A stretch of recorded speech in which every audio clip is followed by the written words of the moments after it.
यहाँ दलित महिलाओं को स्तन ढकने की इजाजत नहीं थी, और अगर किसी दलित को स्तन ढकना है ना तो उसे टैक्स देना होता था। और उससे भी बेहूदगी की बात क्या थी कि कुछ तमिलनाडु का आता था, कुछ केरल का। ये त्रावणकोर का एरिया आता था। त्रावणकोर राजवंश था अपने समय में। त्रावणकोर की एक बहुत दुखद घटना क्या थी कि यहाँ दलित महिलाओं को एक टैक्स देना होता था, मूला कर। मूला कर, तो दलित महिलाओं को मूला कर नामक टैक्स देना था। अगर वो वस्त्र पहनेंगी तब। दलित महिलाओं को स्तन ढकने की इजाजत नहीं थी, इससे पहचान हो सके कि वो दलित है। और अगर किसी दलित को स्तन ढकना है ना तो उसे टैक्स देना होता था। उससे भी बेहूदगी की बात क्या थी कि स्तन जितना बड़ा रहेगा टैक्स उतना देना रहता था। इतना शर्मनाक बात किया था यहाँ पे। और वहां पर नंगली नाम की एक महिला थी वहां पे, उसके अब हस्बैंड वाइफ थे सब, तो किसी को भी क्या ये समाज कभी बर्दाश्त करेगा ये बात। उसको जब टैक्स लेने आ गया ना तो अपना स्तने काट के फेंक दी और मर गई वहां पे। समझ में आ गया कि नहीं गया? ये देश में दलितों के साथ अत्याचार हुआ है। अच्छा, दलित को इतना दबाया गया है ना, इतना दबाया गया है। आप कल्पना कीजिए कि दुनिया में अगर आप महान राजाओं को गिनती कीजिएगा ना, दुनिया में महान राजाओं को, सिकंदर, अशोक दौड़ा के मारता सिकंदर को। समझ में आ गया कि नहीं गया? उधर थे ना यहाँ पे, तो अशोक, सिकंदर, ये दुनिया लेवल के राजा थे। लेकिन भारत में आज उसको इस तरह से दबा दिया गया कि कोई शान से कहता ही नहीं कि अशोक के वंशज हैं। जबकि आप यूरोप में जाके कहिएगा, मैसिडोनिया का आज भी बंदा वहां का कहता है कि सिकंदर के वंशज है, या सिकंदर की सेना हमारे यहां से आई थी, क्योंकि अशोक छोटी जाति से थे। किस तरह से, मतलब हमारे पास अगर छोटी जाति का व्यक्ति दुनिया का सबसे बड़ा काम भी कर दिया ना तो हमें मंजूर नहीं है। समझ में गया? दुनिया को इंजीनियरिंग सिखाया था सबसे पहले दलितों ने। जिस चमड़े को लोग फेंक देते थे ना, उससे बेहतरीन जूते बना देना, जैकेट बना देना, बेल्ट बना देना, पर्स बना देना। दुनिया का पहला इंजीनियर यही थे सब, पहला इंजीनियर यहां पर। इनसे ऐसा शिक्षा छीना गया ना, ऐसा शिक्षा छीना गया कि अपने आप को कम समझता है। समझ गया? पहला इंजीनियर दुनिया का कोई था, कौन? दलित। हाँ, जिस बांस को आप लोग समझते हैं फालतू, उससे इतना बेहतरीन कारीगरी करके देता है। उस बांस का जो कुर्सी बना के देगा ना तो बड़े बड़े राष्ट्रपति के पास पहना जाता है। ये क्या है? Wooden craft. वुडन क्राफ्ट बनाया कौन है? समझ आया? जिस पत्थर को आपको पत्थर लगता है ना, उसको छीनी हथौड़ी से काट के मूर्ति बनाता है, तो सबसे ज्यादा मूर्तिकार में दलित मिलेंगे आपको। भले आगे उसको भले बनने के बाद हुआ अछूत, उसको भले कह दीजिए आप, लेकिन उससे शिक्षा छीन लिया गया ना, तो शिक्षा सबसे पहले आपसे कॉन्फिडेंस छीनता है, सबसे पहले आपसे आपके अंदर का हिम्मत तोड़ देगा। आज दलित को लगता है कि उसका चमड़ा बनाने का काम छोटा है। अरे, दुनिया का पहला इंजीनियर है। अगर तुल जाएगा ना तो भारत में इंजीनियर दिवस उसी के नाम पे बना दिया जाएगा। आप समझ रहे हैं? आज किसी से कहिए तो हाथ उठाएगा दलित। अरे, मूल निवासी है भाई, दलित, आदिवासी, द्रविड़ मूल निवासी है। बाकी आर्य थे, दिल्ली सल्तनत वाले थे, मुगल थे, चाहे अंग्रेज थे, वास्को डिगामा थे, कहां से आए थे?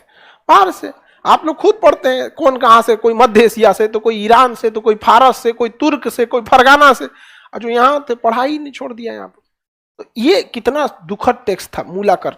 अब उसके मतलब ऐसा ऐतिहासिक गण उसमें मिलता है कि जब उसके पति ने जब उसको जलाया था तो किसी को कितना खराब लगेगा। उस महिला की क्या गलती थी? समझा? तो चिता के साथ ऐसा इतिहास में कई जगहों पे वर्णन मिलता है कि वो भी उस पत्नी के साथ जब अपनी पत्नी को जला रहा था तो चिता में वो भी जल गया। तो पहला सती बनने वाला पुरुष था वो। समझ रहा है कि नहीं? बाद में अंग्रेजों ने इस प्रथा को क्या किया? खत्म किया। इसलिए जब प्राचीन काल में दलित समाज को ऐसा लगता था ना कि उनके देश के लोग ज्यादा अत्याचार करते हैं और अंग्रेज उनके साथ उतना अत्याचार नहीं करते हैं जितना देश के लोग उनके साथ क्या कर देते हैं? अत्याचार कर देते हैं। समझ में आ गया? इतना भेदभाव था ना कि उनके अंदर आग था एकदम। और किसी के साथ अगर ऐसा होगा तो आपको क्या लगता है? देखिए, सबसे खतरनाक इंसान कौन होता है? जब एक शरीफ इंसान के दिल से जीने की इच्छा खत्म हो जाए, फिर वो परमाणु बम से नहीं डरेगा आपको यहाँ पे। और 1 जनवरी 1818 को एक मराठा साम्राज्य और अंग्रेजों के बीच युद्ध हुआ। 28,000 की फौज थी वहां पे, और वहां भीमा कोरेगांव के पास क्या हुआ था, लड़ाई हुआ था। अब 500 महार दलित समाज के लोग थे, 500 मिल के 28,000 सैनिकों को पीछे कर दिया। 500 मिल के कितना को, 28,000। सिलेबस से गायब हो गया, पढ़िए, सिलेबस में नहीं है। तो भाई एजुकेशन बहुत बड़ा चीज होता है। आप खुद से सोच के देखिए, अशोक अगर निम्न जाति का नहीं होता तो आज अशोक का दबदबा कहां होता। आप समझ रहे हैं, राजेंद्र चोल इंडोनेशिया जाके मार दिया शैलेंद्र शासक को, कहां देखने को मिलता है, मिलता है नहीं मिलता। तो बड़ा ये सब दुखद चीजें हैं। ये भारत जैसे सभ्यता और संस्कृति के धरोहर देश पे ये कलंक है, ये सब चीजें यहाँ मूलाकर में। आप समझ में आया कि नहीं आ गया। और दलित समाज में क्या चीज है ना, दलित आदिवासी पीड़ित समाज में इन लोगों ने शिक्षा छोड़ दिया। देखिए, अगर आप आज शिक्षा लेंगे ना तो आपकी अभी की पीढ़ी जाएगी, आगे जाएगी, और अगर फंस गए तो बचाने कोई नहीं आएगा। लेकिन अगर आप आज शिक्षा ले रहे हैं, 100 साल बाद आपके समाज में बढ़िया जज, बढ़िया वकील, अधिकारी, बिजनेसमैन, सीए, कर्मचारी से लेके हर चीज आपके लिए आमने सामने रहेगा। समझ में आ रहा है कि नहीं आ रहा है। तो जब 5,000 साल अगर आपको दबाने में लगाया गया है तो 100 साल तो उठने में भी लगेगा। समझ में आ रहा है कि नहीं आ रहा है। और किसी को ऐसा देखिएगा ना, अशोक का गुणगान, अशोक का तब तो हम लोग गुणगान गाते। आपका क्या कहना है बाबू, हमारे लिए कभी जाति धर्म ये सब चीजों से नहीं, हमारे लिए हम समाज का हम रियल चेहरा देख चुके हैं बबुआ। इस समाज में आज भी दुइये को जातियां है, अमीर और गरीब की। समझ में आया कि नहीं आ गया। यहाँ पे इसलिए जिंदगी हो या व्हाट्सएप, लोग स्टेटस देखना पसंद करते हैं।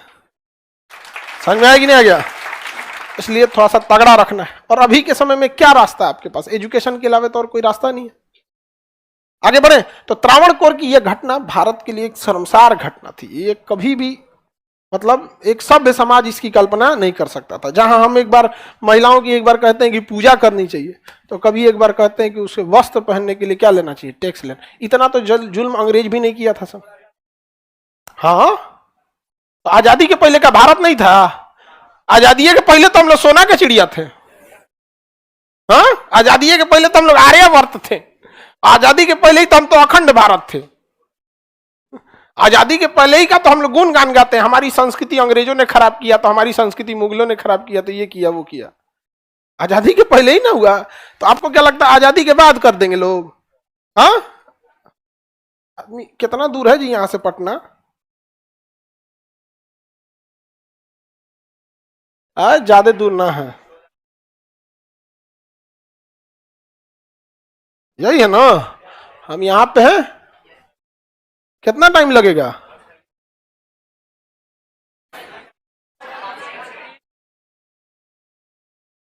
तीन घंटा पैदले चलेगा आदमी।